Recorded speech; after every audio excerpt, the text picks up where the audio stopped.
Hello everyone and welcome back to another video. Today's video I'm here to give you 5 talking points from the game against Stoke where Luton managed to pull off a 2-1 victory.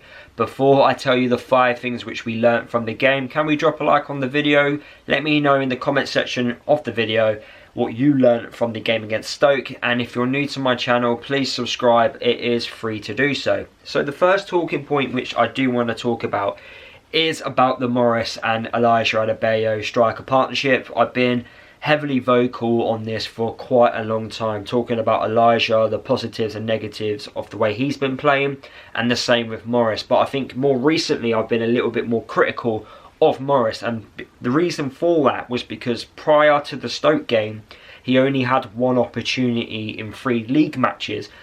We're not been creating too much from open play, and that has impacted our strikers in having opportunities in front of goal, and most of our chances do come from set pieces because we are, I believe, one of the best in the division at set pieces. We've scored a lot of our goals from them, and if we can fix that with the open play we will then climb up that championship table. But it's something that I will talk about later on in this video. But the partnership between Morris and Elijah Adebayo, I read a stat on social media and I couldn't believe that this was true.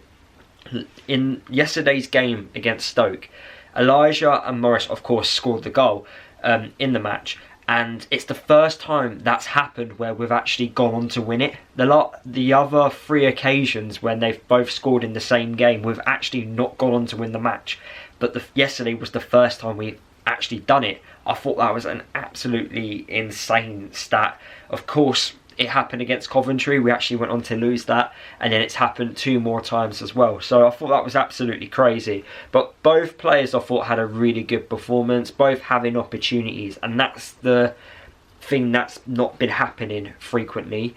It's either been one of them having opportunities, and it's been mainly Elijah, if I'm being honest with you. He's been having the opportunities, he's been having a lot of pressure on him, because in theory he should have scored more goals than what he currently has done. But the fact that he has scored 3 goals in his last 3 games is great to see. When he goes on these types of runs, we don't know when he's going to stop scoring, so hopefully he can continue this. But more importantly, hopefully Morris can also go on a good scoring run as well. We can't just have Elijah scoring the goals, we need other players contributing, and hopefully Morris is going to be the one to contribute. But also I want to see more squad players contribute, whether that's defenders or midfielders or wide attackers. I want to see more goals, because more goals, I believe, gets you more wins and it gets you more points and you climb up the division. So hopefully that can continue. But the fact that Morris, who had 4 attempts against Stoke, and Elijah, who also had attempts, can continue this, and yeah,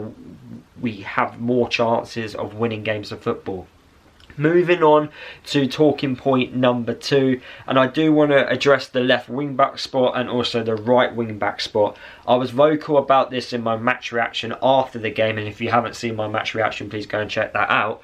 Chong, who is a left footer, was playing right wing back, and Moses, who is a right footer, was playing left wing back. And I mentioned how I felt this impacted the balance going forward, because both players I didn't feel like were, I don't know, had the confidence enough to dribble past, you know, opponents, because they were trying to cut inside.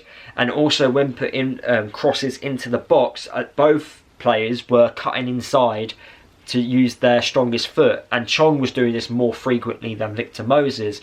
Chong cutting inside using his left foot to put a ball into the box. Now he actually did do a successful cross in the first half, and which Morris got on the end on, but it was an easy save for the goalkeeper. But when this was happening throughout the 90 minutes, because they're not natural using their other foot and they're playing on the wrong side of the pitch, we were just simply inviting pressure from the Stoke defenders, and we weren't moving the ball quick enough, which made it really easy for Stoke to defend against us from open play.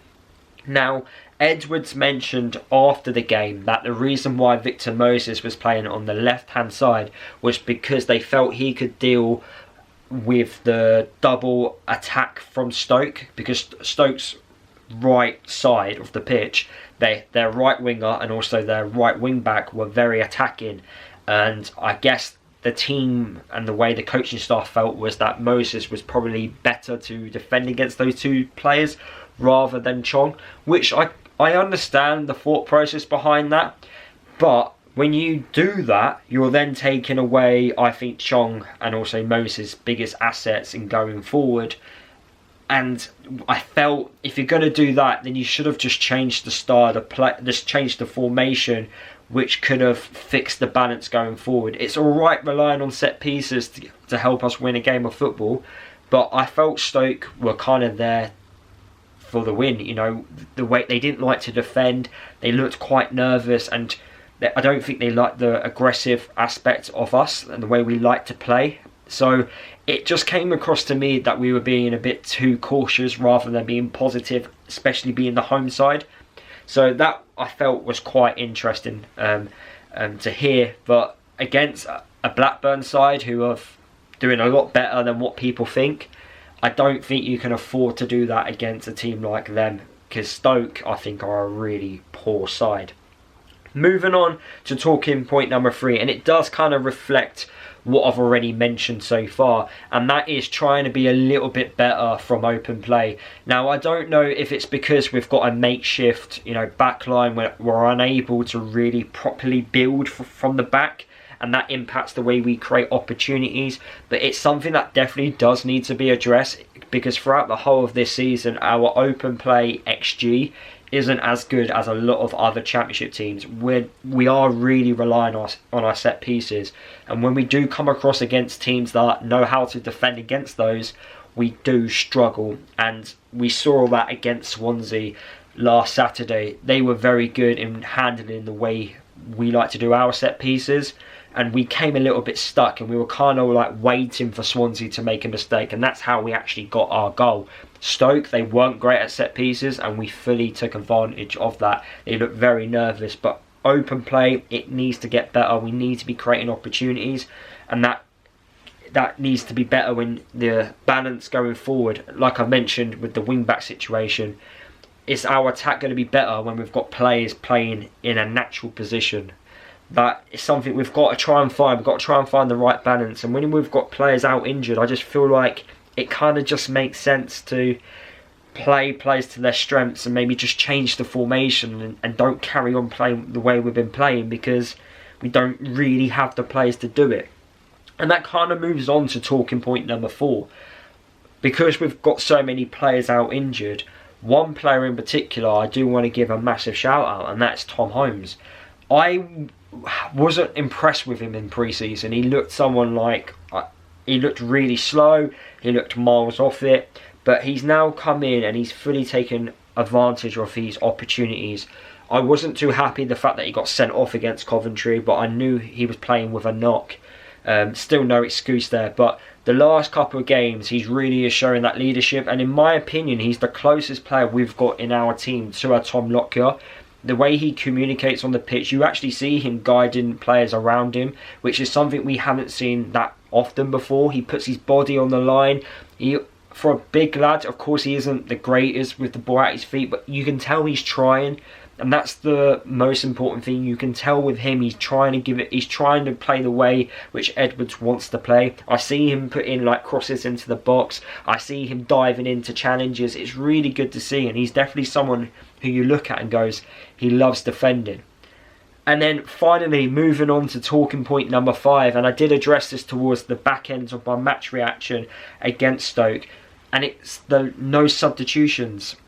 Now, okay, we did go on to win the game against Stoke, that's completely fine, but you think about it, in the last 2 league games we've only made 2 subs, and that was against Swansea. It's a concern for me because we've got players who regularly get injured, and Luton, we don't do well on a 3-game week. We never do. And this has been going on for quite a long time. Ever since we had Nathan Jones in charge, we also struggled then on a 3-game week. It was always that 3rd game where we just looked exhausted. Now, in my opinion, he's probably going to play the same starting lineup that played against Stoke, against Blackburn on the weekend. So the question marks which I've got is, how tired are they going to be? we got to make the changes. I just felt it was quite silly because we're getting injured quite a lot, especially our defenders. So the fact that we're not regularly changing it is a concern, and I just don't think Edwards actually trusts the people on the bench, and that's a concern for me because we're going to go into the January transfer window. If you don't trust the players on the bench, then you need to get rid of them. Then you need to send them out on loan, you need to sell them and get players in that you do trust. He does highlight, he's been mentioning it recently that he doesn't think we've got many good players that are decent on the ball. Well, then sign some players in January that are good on the ball. I'm really looking forward to seeing Fanny, see how well he does. But then again, it is still a step up from where he's been playing in Sweden. So he looks like, well, fingers crossed, like the player that could actually help us in that midfield. It'd be interesting to see what he does. But yeah, it is a concern not making subs. I think it is quite silly not to do that. But look, those are my thoughts and the 5 talking points which I've decided to talk about. Let me know what you think down below. Drop a like as I've already mentioned. Subscribe if you're new.